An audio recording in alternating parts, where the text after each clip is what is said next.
My father was born in 1898, and in 1909 they had a second son whom I named Gabri. And Gabri died in 1916 at age 7.5 over a weekend in Long Branch, New Jersey from polio.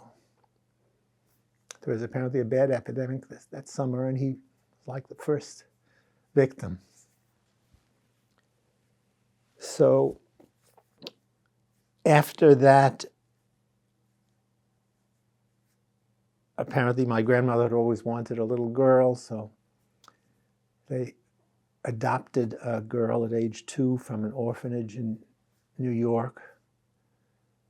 It wasn't clear when and where, but in Eva we found records of a donation he made to a Bessarabian orphanage in 1916, which was just soon after my uncle had died.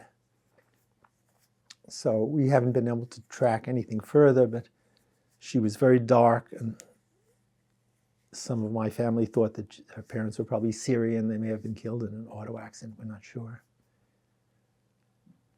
So that was a great loss for them.